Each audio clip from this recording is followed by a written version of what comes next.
필기사를 이제 안 쓰고 이제 대신에 이제 영상 리포트를 할 것 같아요. 네. 윤동 기자가. 네. 그래서 첫 번째 시간 윤동욱의 불편한 하루라고 옛날에 평범한 미디어 개국공신 시절부터 음, 2021년 3, 4월부터 바로 시작했던 게 있었어요. 그렇죠. 윤동욱의 불편한 하루라고 이제 일상을 살아가면서 본인이 봤을 때 이거 왜 문제인데 네. 왜 이거 한마디 해야 되겠는데 그러니까 이건 아니다 싶은 거. 속 시원히 말하자는 의미에서 이제 뭐 했고요. 그런 거 있잖아요. 약간 그 뭐죠?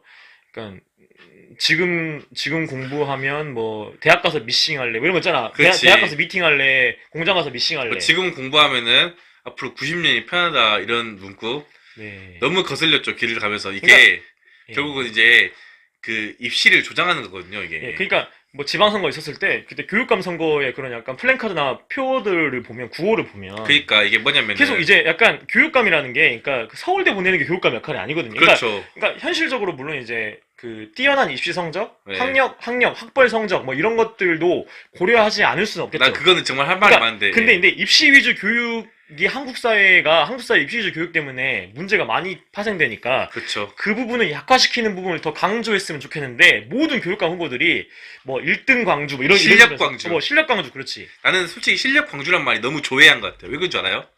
나는 생각해보면 실력 광주가 도대체 그러면은 광주의 학생들이 수능 1등을 해서 광주가 얻는 게 뭔가 이런 생각을 저는 항상 하거든요. 그렇죠.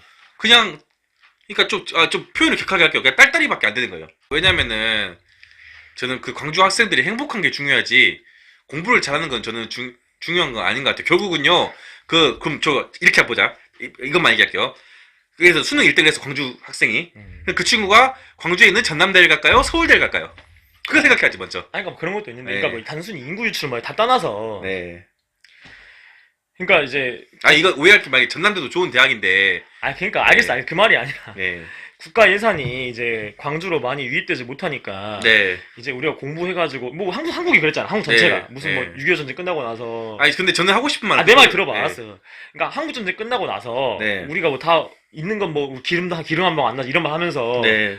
필요한 건 인적 자원밖에 없다. 그렇죠. 근데 그 인적 자원 다 했어. 근데 네. 특히 대한민국으로 좁혀봤을 때, 그러니까 대한민국 전체가 아니라 대한민국에서 좁혀봤을 때 광주가 특히 그랬잖아. 뭐 이제 예산이 많이 내려오는 것도 아닌데 그렇죠. 결국 공부 열심히 시켜서 이런 논리가 있잖아. 네. 공부 열심히 시켜가지고 수능 잘 보게 하고 뭐 내신 성적 잘 맞게 해가지고 뭐 좋은 대학 보내고 명문 대학 보내고 이게 엄청난 현실적인 부분이겠어요. 그래서 이제 그 학생들한테 투표권이 없고 학부모들한테 투표권이 있으니까 그런 부분에 신경 써야 된다는 건 알겠다고. 근데 그게 50%나 45%였으면 좋겠는데 99%야. 그러니까 그래가지고 모든 그 플랜카드와 편수만이 그따위로 나가는 거야. 그러니까 그로 인해서 발생하는 적성도 모르는 채로 대학교 가가지고 모두가 다 약간 그 피라미드 꼭대기로 올라가기 위해서 자발적으로 인권을 스스로 침해하는 문제 이런 것들이 많이 발생하잖아요. 그러니까 일지 문제도 발생하고 그러니까 그런 부분도 교육감 정도 되면 쉽게 말하면은 신경 써야 그런 거지. 되는데. 이제 내가 교육권 돼서 애들 공부를 빡시게 시키겠습니다. 그러니까 야자도 시키고 막 얘들도 쥐어짜겠다 이 그렇지. 얘기예요. 맞아요.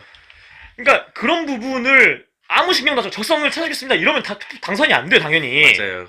그러니까 그렇게 나 무책임한 사람이 아니니까 지금 고3들 있잖아. 교실 찾아가가지고 고등학교 3학년 교실 찾아가가지고 야 너네 대학이 중요한 게 아니야. 인생은 행복해야 돼. 이런 빤 맞아요. 그렇지. 난 이것도 너무 무책임한 얘기 같아. 그거는 뭐냐면 그랑 똑같지. 뭐냐면 형이 이제 막 아시안컵 축구 보면서 안았고 있는 왔고 승부는 중요한 게 아니라 이러는 거랑 똑같지. 져도 돼. 질 수도 있는 거야. 네. 도전의 의의가 있는 거야. 뭐 출발 드림팀처럼. 그러니까. 근데 사실상 출발 드림팀에서 동아 생각해봐. 잘하는 사람들이 대우받았어. 그치. 이상인 막 그렇잖아. 맞아요. 조성모 다 잘하는 사람들이 대우받았어. 맞아요. 예. 그 말을 하는 게 아니라 그러면 교육감도 그러면 무조건 그렇게 어이없는 말만 해야 된다는 건 아니야. 무슨 행복해야 되고 아이들의. 그렇죠. 근데 입시 위주 교육이 얼마나 야만적이고 얼마나 폭력적인지에 대한 가치관과 인식 정도는 있어야죠. 그러니까 맞아요. 예. 그런 부분도 절반 정도 해주면서 이제 뭐 수능 부분도 너무 뒤처지지 않게 하겠다 이 정도면 모르겠는데 실력 그렇죠. 강주가 모토였어. 맞아요. 누구 당선된 뭐 이정선 교육감이. 그러니까 되게 무조건 비판적이었다고.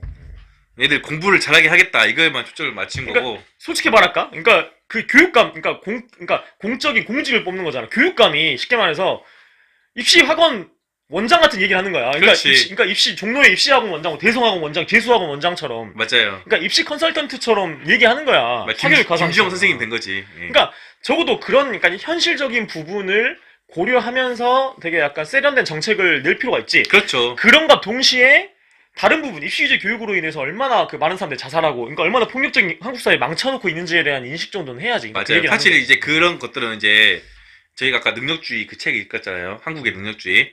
그 능력주의 아까 나온 내용과 일맥상통하는 부분이기도 해요. 예. 네. 그러니까 어떻게 보면 능력주의적인 거죠, 이게 다. 우리가 이제 삼천포토크라서 네. 이렇게 막 새끼를 많이 세는데 네. 이제 동욱이가 이제 윤동욱의 불편한 하루에서 썼던 게 이런 거예요. 그러니까 그러니까요. 이제 실력 강조라고 하는 플랜카드 불편하죠. 그렇죠. 그 다음에 길 가다가 뭐 이제 담배꽁초가 많은 것도 불편할 수 있고, 예를 들어서 뭐 맞아요. 간접우변도 불편할 수 있잖아요. 그렇죠. 그런 부분. 그 다음에 커뮤니티에서 또는 잘못 쓰는 뭐 장애인에 대한 혐오 표현들, 그렇지. 뭐 절름발이, 외눈박이, 뭐 눈먼 돈, 뭐 이런 것도 불편할 수 있잖아요. 그러니까, 장애우 이런 그러니까 거. 단순히 그러니까 여성을 약자로 상정한 다음에 PC주의적으로 막 억압하는 게 좀 논란이 있을 수 있지만 그렇죠. 명백한 사회적 약자라고 볼 수 있는 장애인이나 이런 부분에 대해서 혐오 표현을 쓰는 거는 우리가 단순히 경직된 PC주의라고 생각하지 마시고 이거는 좀 안 쓰는 게 맞아요. 그렇죠. 네. 예. 그러니까 애초에 시각장애에서 눈이 안 보이는 사람들이 존재하는데 네. 친구일 수도 있고 근데 그치. 눈먼 돈 이렇게 표현하는 게 예. 이번에 김혜지 의원이 국민의힘 비상대책위원회 회의에서 그거 언급하셨죠. 그래가지고 맞아요. 이제 뭐 한동훈 위원장님 퀴즈 풀어보세요 이렇게 했잖아요. 그게 큰 울림이 있었거든요. 누구도 반박하지 않아. 누구도 그거를 페미적 PC주의라고 뭐라 하지 그렇죠. 않았어요. 맞아요. 그러니까 우리가 장애인은 명백한 약자예요. 그러니까 그러니까 대한민국에 있는 모든 구성의 절반에 해당하는 여성을 약자로 보고 PC주의적으로 하는 거에 대해서 반발이 있는 거 알아요? 안티페미 청년들도 많고. 네. 특히 이준석 그 개혁신당을 지지하시는 분들 안티페미 많은 거 아는데 그거는 뭐 논의로 합시다. 예. 근데 장애인과 관련된 PC주의적인 부분, 혐오 표현들은 우리가 안 쓸 필요가 있다. 그렇죠. 그러니까 단순히 뭐 우리가 진보적으로만 얘기하는 게 아니라. 맞아요. 네. 상식적으로 그냥. 예, 우리가 무슨 뭐 벙어리 이런 표현 아니지 안 쓰잖아요. 그렇죠. 그냥 언어장애인 이렇게 표현하고 뭐 청각장애인 이렇게 표현하지. 맞아요, 네. 시각장애인 표현하지. 뭐 장님이야 이렇게 안 하잖아요. 더 이상. 그렇죠. 네. 시각장애인이다 이렇게 명백한 표현이 있잖아. 그렇죠. 그렇게 쓰는데 우리가 이제 예산 얘기할 때 시각장애인들이 상처받을 수밖에 없는 그런 표현들을 쓴다 이거죠. 아. 예. 맞아요. 그런 건 진짜 자중해야. 절름발이 할 같은 것 같고요. 경우도 약간 이게 반만 바퀴가 두 바퀴로 돌아가야 되는데 한 바퀴만 돌아간다 뭐 이래가지고 그렇죠. 절름발이 행정화 이렇게 합니다. 또는 근데 뭐 이제 쩔뚝이라고도 하기도 근데 하고. 예를 들어서 이제 지체장애인이나 거릴 수 없는 우리가 당장 지난주에 만났던 이제 박성준 센터장님도 마찬가지고 맞아요. 그런 분들한테 절름발이 막 이러면 이게 좀 그렇잖아요. 그렇죠. 예. 네. 아니 쓰면 안 되죠. 그러니까 뭐 이런 거예요. 예를 들어서 동이랑 나랑 호남 출신이잖아요. 광주 네. 전남 출신이잖아요. 네. 아 근데 야 그 강주 그 전라도 새끼처럼 이렇게 한번 생각해봐. 그렇지. 그러니까 전라도 새끼들은 위압적이고 배신적, 그러니까 약간 통수를 잘 친다는 그런 게 있었어 막. 그러니까 네. 그러니까 말도 안 되는 막 얘기거든. 이러는. 그러니까 강주 전남 다 합쳐도 몇백만인데 400만 500만 되는데 그렇죠. 400만까지 300만쯤 되네. 140만 네. 140만이니까 맞아요. 300만 명이 다 같을 수가 있습니까? 저는 그것도 싫은데 그런 식으로 일반하는 것 자체를 싫지만 찾을 수가 없지 당연히. 예. 그러니까 뭐 경상도 사람들은 다 남자답습니까? 뭐 이거 아니잖아요. 그렇지. 그러니까, 경상 사람 다 무뚝뚝 것도 아니고. 그러니까 아이고 야 뭐 이거지. 야 그 영남 새끼들처럼 그 거친 새끼들 싫어. 이것도 얼마나 차별이니까. 그렇죠. 그거랑 같은 거예요. 절름발이 행정 무슨 눈먼 돈 이게. 그렇죠. 그러니까 불안하죠. 화나죠. 맞아요. 마찬가지로 우리가 쓰면 안 되는 거예요. 우리가 그걸 선택할 수도 있겠지만 네. 내가 원해서 부산에 살 수도 있고 광주에 살 수도 있지만 네. 태어나서 광주 부산에 사는데 그걸 벗어나서 서울에 갈 수는 없잖아요. 그렇지. 그러니까 우리가 출신 갖고 그렇게 막 하는 거는 그러니까 뭐 그리고 사는 지역은 뭐 다른 데로 하더라도 출신 자체는 바꿀 수 없으니까. 그러니까 사는 지역, 종교, 정치관 이런 걸로 우리가 차별하면 안 된다 그러잖아요. 맞아요. 물론 이제 정치관 관련해서는 이제 우리가 선출한 그 정치인 권력자에 대해서 비판하고 풍자하고 조롱할 수 있죠. 네. 근데 그것도 선 넘게 하지 않는 게 요즘 추세예요. 맞아요. 네, 막 네. 무슨 뭐 우리가 뭐 예를 들어 이재명한테 뭐 찌질라고 안 하잖아요. 우리가 뭐 공신 논평, 그러니까 이재명이 이제 형수에 대해서 뭐 이렇게 성기를 찢어버리겠다 이렇게 욕설한 게 다 우리가 다 유튜브로 다 공개가 돼버렸잖아요. 그걸 그래가지고 공식 논평으로 또는 이제 뭐 우리가 그 선거 연설하는데 찢 이런 말 안 하잖아요. 그렇죠. 네.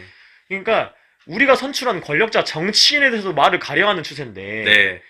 부산 새끼들, 광주 새끼들 이렇게 안 하듯이 그렇죠. 장애인도 안 하는 그런 식으로 불편한 것들을 동욱이가 캐치를 해가지고. 불편한 하루로 썼는데 그러니까 사실 저는 그래요 이제 항상 얘기하는 건데 언론을 이렇게 같이 한 이유는 저 솔직히 말해서 글 쓰는 거 별로 안 좋아해요. 예. 좀 아니, 귀찮은 그러니까 쉽게 말해서 사람인데. 못 써요. 글을 못 쓰고 네. 못 쓰니까 안 좋아하는 거고 안 좋아하니까 못 쓰는 거죠. 둘 다 같이 가긴 하는데 네. 그나마 평생 동욱이가 글을 안 써봤는데 31살 그러니까 2021년 30살에 저를 만나가지고 2년간 글쓰기 활동을 했는데 굉장히 글쓰기가 늘었고 여러 가지 역량이 많이 발달됐어요. 네. 대단한 사람이 됐는데 다시 이제 많이 힘들어졌어요. 동욱이가 글까지 쓰기 너무 힘들어진 상황이 돼서 그렇죠. 윤동욱의 불편한 하루는 이제 연재가 잠깐 그 중단이 됐습니다. 사실 그러니까 예. 불편한 하루는 이제 그런 거지. 그러니까 나는 사회에 불만이 많은 사람이기 때문에 예. 좀 까칠한 사람이에요. 그래서 이렇게 한 거죠. 네, 그래서 핵심 요지는 그거예요. 그 까칠하고 불만이 많은 그 불편한 하루에 대해서 까칠한 TV 아닙니까? 원래 까칠 그치. TV 아닙니까? 원래 네. 까칠까칠 이제 이 털 까칠까칠인데 예. 털 그러니까 까칠까칠 중의적인 표현이지, 그러니까. 털 까칠까칠한 것처럼 성격도 까칠까칠할 수 있잖아. 그렇죠. 그래서 예. 까칠한 시선으로 하루를 불편하게 한번 불편한 시선을 갖고 바라본다. 그래서 그렇죠. 이 불편한 하루를 제가 이게 얼굴은 그렇게 안 생겼는데 생각보다 까칠한데. 예, 이제 그래서 영상으로 한번 불편한 네. 하루를 한번 해보도록 하겠습니다. 알겠습니다. 네. 동의가 불편한 건 보통 상황극을 합니다. 이래서 이렇게 하면서 하는데요. 네. 그 되게 즐거운 상황극도 한번. 아, 네. 찐따새끼들 있잖아요. 내가 집에 가서요. 나 여자친구한테, 내가 오늘 만났던 소개팅 여자한테 무슨 밥 먹자 그랬는데, 이제 그 여자가 나 그거 보고 웃어주는데, 이거 사귀자고 하는 신호겠지? 내일 고백해야지? 동의가 막 이런 거 많이 해요. 그치. 이게 누가 봐도 어이없는 상황과 어이없는 행동을 하는 그 주체에 대해서 조롱하는 의미로 상황극을 많이 하거든요. 그렇지. 그게 불편한 거거든요. 그러니까 그런 이렇게 동욱이만의 맛깔나는 조롱, 네. 예, 그런 현상 이런 그치. 부분이 있는데 어.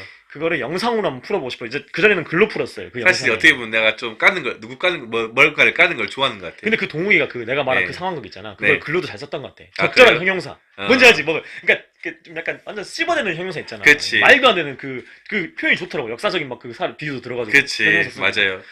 내가 한번 사례를 두고 싶은데. 그게. 사례가 그거였어. 뭐냐면은, 음. 이것까지 일단 얘기를 할게요. 그 산림청에서 기억난다. 네. 맞아. 기우제를 지내고 있으니까 어이가 없잖아요. 산림청은 이제 데이터 베이스에 근거해가지고 산불을 예방하고 이렇게 있어야 되는지 무슨 예산 낭비하면서 기우제를 지냅니까? 그냥 예를 들어서 한 개인이 그냥 그렇게 하는 거 자기 사비 털어도 하는 거면 안 말리겠는데 국가 기관이 그렇게 한다는 건 말이 안 되지 않습니까? 지금 21세기 대한민국에서 20그때가 21년이었나? 어쨌든 2020년대의 대한민국에서 기우제를 지내고 있으니까 국가 기관에 나서 얼마나 좀 그렇습니까? 좀 물론 그냥 이벤트성으로 한다고 하면은 할 수도 있겠지만 그래도 좀 그랬어요. 저는 그게. 예. 그때 뭐가 했냐면 드라마 해품다를 이제 제가 비유를 들었죠. 이제 그래가지고 이제 그때 그 가상의 역사에서는 진짜 그 국가에서 아예 그 문열을 키우기도 하고 그랬는데 이제 그러니까 무덤 같은 거죠. 문열을 키우기도 했는데 실제로 조선시대에서조차도 괴력난신이라 해가지고 약간 미신을 오히려 좀 약간 미신 쪽으로 약간 타파하는 분위기였어요. 약간 성지학 자체가 약간 미신 같은 걸 인정 안 하고 그렇기 때문에 네, 그래서 그러니까 예를 들어서 윤석열 대통령이 네. 2024년 새해가 이것도 있었죠. 왕이. 그러니까 2024년 그 왕 얘기하는 게 아니야. 그것도 물론 말도 안 되는 건데. 네. 2024년 새해가 돼가지고 무슨 올해 대한민국 국정 운영 잘 되게 하길 바라면서 고사를 개인적으로 뭐 고사 지낼 수 있지 집에서 그냥. 네. 근데 대통령실 예산을 써가지고 막 그거는 말이 안 되는 거죠. 2천만 원 써가지고 무당 불러갖고 하면은 그거를 인정하겠습니까? 근데 왠지 천공 스님이 있으니까. 그러니까 예를 들어서 그게 말이 안 되잖아. 네. 그러니까 산림청이라는 곳은 과학적으로 산불 진화 시스템을 연구해가지고 그치. 거기에 예산 쓰는 거지. 무슨 거기다 그 고사 지내는 거잖아요. 그치, 맞아요. 그거는 그 해당 불이 난 산 주변에 사는 그 주민들이 하는 거지. 그 믿는 사람들이. 그치. 왜 또 불났으니까 불나게 안 해달라고. 네. 뭐 이런 거지. 맞아요. 그럼 기독교적 행위를 하든가. 뭐 그래야 많잖아. 종교도 많은데 그러면. 그러니까 차라리 새벽기도 하든가 그러면 그럼 돈 안 드니까. 아니 그것도 그거는 차라리 그러면 그럴 거면은. 그러니까 혼자 새벽기도 가면 되잖아. 그럴 거면 그러니까 국가 기관에서 하는 게 아니라 종교 단체에서 해야지 해당. 아니 내 말은 네. 그러니까 그 이제 대통령이나 그런 공직자들이 불교도 방문하고 다 하잖아. 그렇지. 그거 갖고 뭐라 하지 않잖아. 근데 그렇지. 공식적으로 흔히 방문하는 불교, 천주교 이제 그러니까 국가 공인 종교가 있어요. 거기를 가지 네. 무당을 찾아가진 않잖아. 새해에. 그렇죠. 맞아요. 그러진 않잖아. 근데 고사를 지내고 앉아 있다고. 그러니까 이런 짓거리가 말이 되냐고. 그러니까 이거는 그러니까 그 내가 무슨 가게를 창업했을 때 내 개인적으로 무슨 돼지 머리 해놓고 뭐 꽂고 이거는 되지. 그렇지. 예. 근데 예를 들어서 지금 무슨 뭐 공수처가 예를 들어서 최근에 생긴 부처잖아요. 네. 공수처가 창립했다고 뭐 돼지 해놓고 음. 돈을 꽂겠냐고요. 돈 꽂으면서 비리 다 잡게 해주세요 이러면서.